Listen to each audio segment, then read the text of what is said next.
A menina que vocês estão vendo na tela era Sarah Payne, nascida em 13 de outubro de 1991. Naquela época, ela vivia com seus pais, Michael e Sarah Payne, seus dois irmãos mais velhos de 13 e 11 anos e sua irmã mais nova de 6 anos.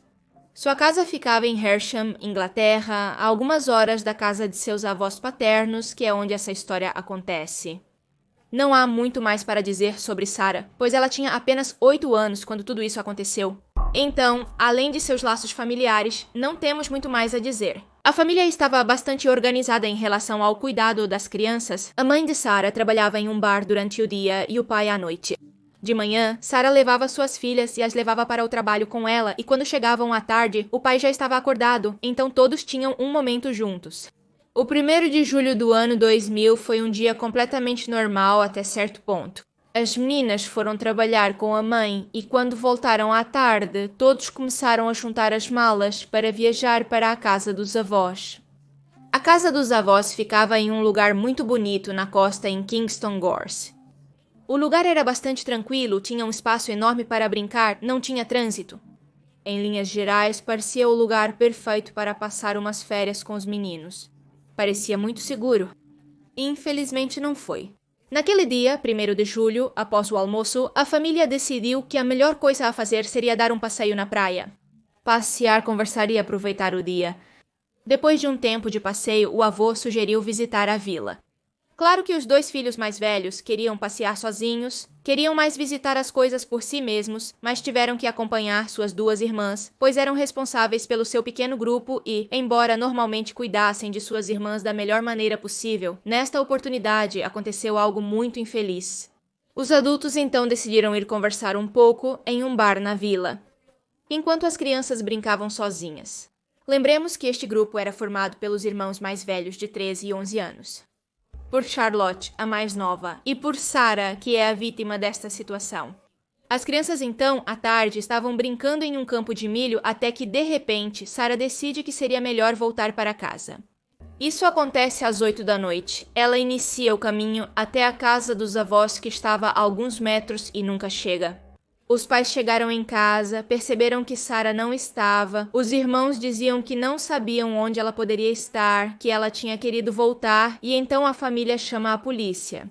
Os oficiais chegam quase instantaneamente, pois se tratava do caso de uma menina de 8 anos, e o que isso quer dizer? Que ela poderia estar perdida em uma floresta, nos campos, e portanto ainda poderia estar viva, mas muito assustada e precisava ser encontrada imediatamente. Pelo menos essa é a primeira teoria que se tem. Infelizmente, a família já suspeitava que algo ruim havia acontecido. Infelizmente, não a encontraram naquela noite. No entanto, no dia 2 de julho, no dia seguinte, começa a busca definitiva junto com a investigação. 48 horas depois de não encontrá-la em lugar algum, começa uma busca massiva. A família deu entrevistas, falou com a mídia para encontrá-la e deram uma foto dela, a mais conhecida, esta foto que ela tem com seu jaleco na escola. Assim como havia poucos veículos e casas, também havia poucas testemunhas. A única coisa que se pôde fazer em grande escala foi colocar o rosto de Sarah em todos os lugares e divulgá-la na televisão para que as pessoas pudessem identificá-la. Também tentaram apelar para a empatia do público, tentaram ver se a pessoa que a mantinha cativa a devolvia, mas não foi assim. A mãe da menina, Sarah Payne, foi a outra figura principal do caso. Ela não permitiu em nenhum momento que alguém esquecesse de sua filha. No entanto, os esforços da família não impediram que aquela pessoa que a levou a matasse. No dia 17 de julho daquele ano, a 24 quilômetros de Kingston Gorge, onde ela desapareceu, seu corpo foi encontrado em um campo. E é então, nesse 17 de julho, que se inicia a investigação pelo assassinato de Sarah Payne. De acordo com o que os irmãos de Sarah disseram, uma vez que a polícia começou a interrogá-los, eles não tiraram os olhos de sua irmã até o momento em que ela desapareceu. Foi um instante, foram segundos que mudaram a vida de todas essas pessoas para sempre. Um dos irmãos seguia Sarah, pois ela havia dito que queria ir embora. Ele tinha planejado acompanhá-la, não ia deixá-la sozinha. Mas sua irmã mais nova, Charlotte, justo nesse momento, se machuca, cai e se arranha. Por isso, o irmão mais velho que estava acompanhando Sarah se vira por um segundo e, de repente, Sarah desaparece. Algo aconteceu no meio tempo enquanto os irmãos não estavam olhando e foi tão rápido que eles não puderam impedir. o que significa que a pessoa que levou Sarah tinha planejado que estava seguindo eles há algum tempo e que provavelmente tinha um carro para ir embora, então perguntaram aos irmãos se eles tinham visto algo fora do lugar ou algum detalhe notável. O irmão que seguia Sarah disse que viu 2 carros naquele momento, na rua que passava pelo campo de milho. Um deles era um carro normal e o outro, uma caminhonete branca. O curioso sobre esta caminhonete era que de dentro havia um homem olhando para eles e sorrindo. E depois de sorrir para este garoto, ele dirigiu o carro rapidamente para fora da cena. Este ponto foi muito importante, mais do que tudo, para começar a descartar alguns suspeitos, e é então que começamos a ver as pessoas de interesse. A polícia concentrou sua busca por suspeitos em quem? Bem, na lista de abusadores de menores que estavam por perto. Entre as pessoas de interesse havia vários abusadores sexuais, cujos nomes foram buscados nas listas onde constam. E, de fato, sempre há vários em cada zona. Um dos que mais interessou a polícia desde o início foi um homem chamado Roy Whiting, um pedófilo que vivia a apenas 8 quilômetros da casa dos avós de Sarah. Ele já havia tido uma van branca anteriormente e havia sido preso por abusar de outra menor. Falando um pouco sobre Roy Whiting, ele não teve uma infância muito boa, tinha muitos irmãos e pais que realmente não se importavam com sua vida. Além disso, em sua juventude, ele enfrentou grandes dificuldades na escola. Além disso, ele teve uma vida adulta que aos olhos de qualquer um pareceria muito normal. Depois da adolescência, conseguiu um emprego como mecânico, tinha namorada, morava sozinho em sua cidade natal, mas estava muito bem. No entanto, ele tinha um pequeno segredo. Ele começou a desenvolver um gosto por meninas pequenas, tanto que se tornou um vício para ele ir atrás delas e esperá-las. Roy Whiting era um pedófilo. Ele começou a procurar suas vítimas em uma van branca, que comprou justamente para esse propósito. Em 1995, ele finalmente conseguiu o que queria e sequestrou uma menina, abusou dela e mais tarde se livrou de sua van para não levantar muitas suspeitas. Além disso, a polícia conseguiu encontrar a van e, portanto, também encontrou o culpado pelo abuso, Roy. Mas claro, como ele não a matou, não recebeu muito tempo de prisão. Inicialmente, ele recebeu 4 anos, dos quais cumpriu 2. Pior ainda, durante um de seus primeiros diagnósticos, foi dito que ele não faria isso novamente, que era algo único e que ele não era um pedófilo. O que é bastante ridículo por várias razões. Não sei quem fez essa primeira análise, mas definitivamente pode ser considerada uma grande negligência devido ao que acontece depois, pois não era uma única vez, ele estava se preparando para isso. Dar um diagnóstico como esse é ignorar o fato de que ele comprou uma van com exatamente esse único propósito, perseguir meninas. Ele cumpriu apenas 2 desses 4 anos, embora seja importante dizer que ele foi reanalisado e concluiu-se o contrário da primeira vez. Ele faria de novo que era um pedófilo e que, portanto, era perigoso. Mesmo assim, eles o deixaram sair e ele ficou nos registros de abusadores sexuais, pelo menos. Roy Whiting foi interrogado pela primeira vez sobre o desaparecimento de Sarah, que ocorreu a 8 quilômetros de sua casa, cerca de 24 horas após o desaparecimento, ou seja, eles já o tinham em vista desde aquele momento. A primeira vez que chegaram à casa deste homem, ele não estava lá, esperaram por 5 horas, ele chegou e finalmente puderam perguntar onde ele esteve todo esse tempo. Como tudo isso era mais que nada rotina, ele não foi culpado imediatamente. No entanto, um pouco depois que a polícia foi embora, Whiting decidiu sair de sua casa e ir para sua van. E antes que ele pudesse ir embora, a polícia o deteve porque estavam esperando por ele. Normalmente, uma pessoa que foge de casa depois que a polícia chega é um pouco suspeita, então eles o detiveram e o prenderam. Roy Whiting passou 2 dias sob custódia, mas como não havia provas do que ele fez, ele foi liberado sob fiança. A polícia, no entanto, encontrou entre seus pertences um recibo de combustível do posto de gasolina Buckburn na rodovia 24, não muito longe de Coultham, lugar onde foi encontrado um sapato de Sarah Payne. Este bilhete contradizia o álibi que Roy Whiting havia dado, pois ele disse que estava em um parque de diversões em Hove às 5:30 da tarde. Segundo ele, depois disso, voltou para seu apartamento às 9:30 da noite, horário em que Sarah já havia desaparecido. O bilhete provava que ele não estava em casa, mas sim em um lugar completamente diferente e com sua caminhonete. 20 de julho é quando este sapato de Sarah é recuperado, e no dia 23, Roy chega a roubar um Vauxhall Nova, que é este carro que vocês veem aqui, o que leva a ser perseguido pela polícia antes de colidir com outro carro que estava estacionado, fazendo com que ele seja preso novamente. Whiting foi então preso sob a acusação de dirigir perigosamente. Ficou sob custódia até o dia 27 de setembro de 2000, quando admitiu ter roubado este carro e dirigido perigosamente, o que levou a ser preso por 22 meses, o que acabou sendo benéfico para o caso de Sarah. Uma vez na prisão, cumprindo a pena pelo roubo do carro, a polícia finalmente pôde realizar testes forenses na van Fiat Ducato, que ele havia comprado no dia 23 de junho de 2000. E é por tudo isso que no dia 6 de fevereiro de 2001, após uma ampla investigação policial, Whiting foi acusado pelo sequestro e assassinato de Sarah Payne. Segundo a polícia de Sussex, o julgamento havia começado com várias provas indicando que ele havia cometido o assassinato. Whiting, no entanto, declarou-se inocente desde o início de ambas as acusações e foi detido sob custódia até o início de seu julgamento no dia 14 de novembro de 2001.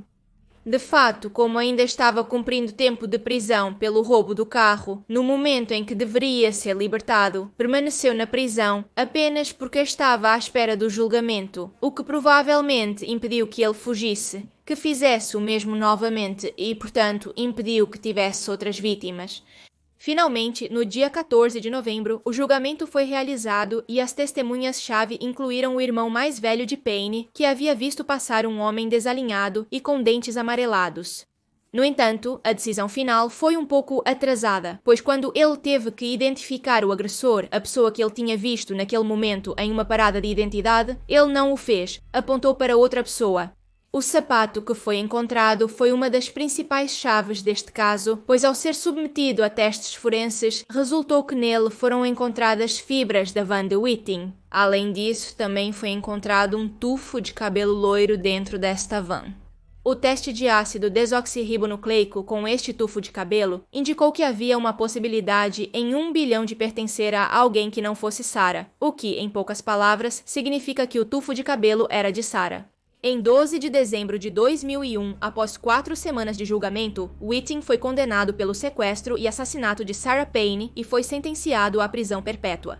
O juiz de primeira instância indicou que era um caso raro no qual uma pena perpétua poderia significar prisão por toda a vida. Lembremos que pena perpétua tem significados diferentes em cada país. Neste caso, supostamente significaria até o dia em que a pessoa morresse. Após a condenação de Whiting, seus antecedentes criminais foram expostos. É importante destacar que durante o julgamento houve cuidado para não expor o passado do réu, que já havia sido preso por algo similar. E se isso fosse divulgado na mídia, Roy poderia apelar que estava sendo julgado com base em casos anteriores em comportamentos anteriores, em vez das provas.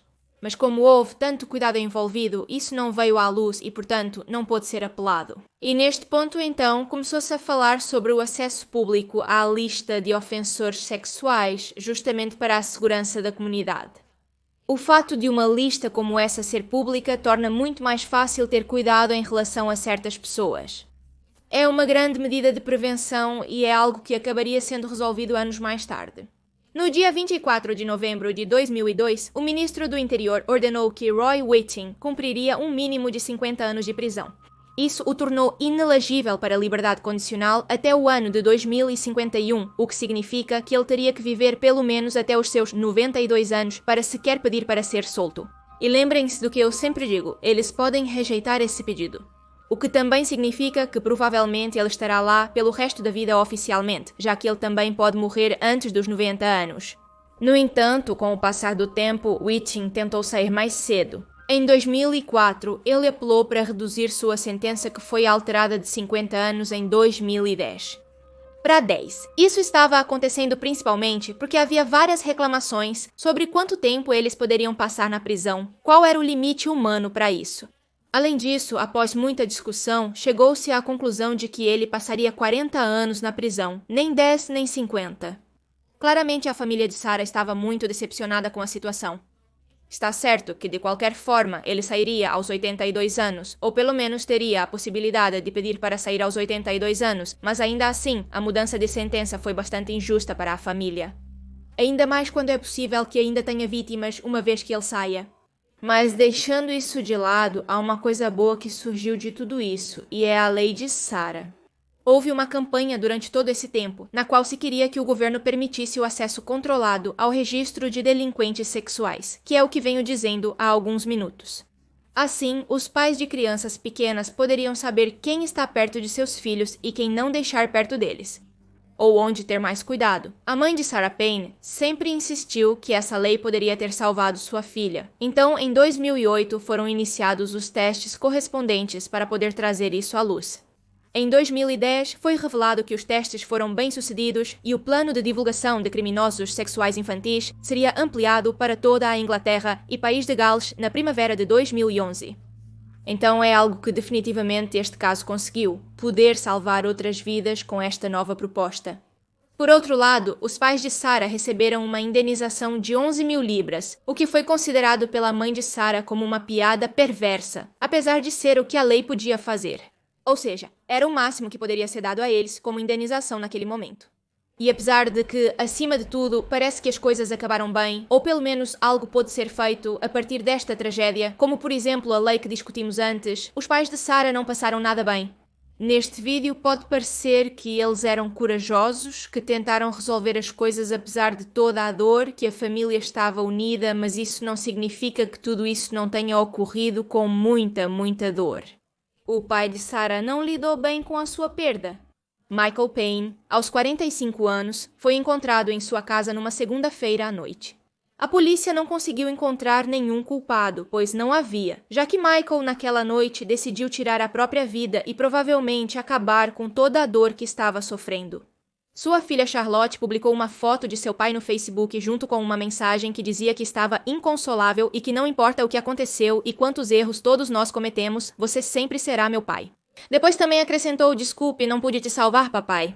Espero que tenhas encontrado paz e felicidade. Continuando um pouco sobre o que aconteceu após o julgamento e tudo mais, no dia 4 de agosto de 2002, Whiting foi atacado com uma navalha por outro prisioneiro enquanto buscava água quente na prisão de Wakefield. O assassino condenado, Rick Tregaskis, foi considerado culpado de realizar o corte que deixou Whiting com uma cicatriz de 6 polegadas na bochecha direita, recebendo 6 anos adicionados à sua sentença por atacá-lo. Em 2011, Whiting foi atacado novamente na prisão, desta vez sendo esfaqueado no olho. No entanto, naquele momento, ele não apresentou nenhuma acusação e, consequentemente, a pessoa que fez isso não foi levada à justiça. Ele foi atacado novamente há alguns anos quando foi esfaqueado por 2 prisioneiros em Wakefield e foi levado ao hospital para receber tratamento. Porém, devido à sua condição estável, ele retornou à prisão. Pode-se dizer então que as pessoas que compartilham a cela com ele, as pessoas que compartilham a prisão com ele, não gostam dele. Vê-se que várias pessoas estão contra ele e que claramente continuam a atentar contra a sua pessoa. Mas enfim, não tenho mais nada para dizer. Aqui terminou o vídeo, a pessoa por trás disso foi presa, então o caso foi resolvido. O mínimo que posso dizer é que pelo menos essa pessoa desagradável foi levada à justiça e que pelo menos a família tem o corpo da vítima com eles, o que muitas vezes não acontece nesses casos. É o mínimo que se pode fazer por essas famílias, que pelo menos tenham a resolução do que aconteceu, que saibam exatamente o que ocorreu e que tenham seu ente querido para prestar um funeral para lembrá-lo, para saber pelo menos onde ele está, o que novamente não costuma acontecer e é muito infeliz.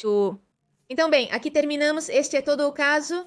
Aqui estão meus Patreons e os membros do canal. Obrigada a todos vocês por me apoiarem através desses meios. Eu aprecio muito e obrigada a todos que assistem ao meu canal. Obrigada por aqueles que o recomendam e por aqueles que dão like nos vídeos e deixam comentários. Essas coisas ajudam muito e representam o apoio ao canal que eu gosto de ver e que obviamente aprecio. Digo novamente, obrigada. Aqui está um novo vídeo recomendado. Inscreva-se clicando no meu rosto. Até o próximo vídeo. Adeus.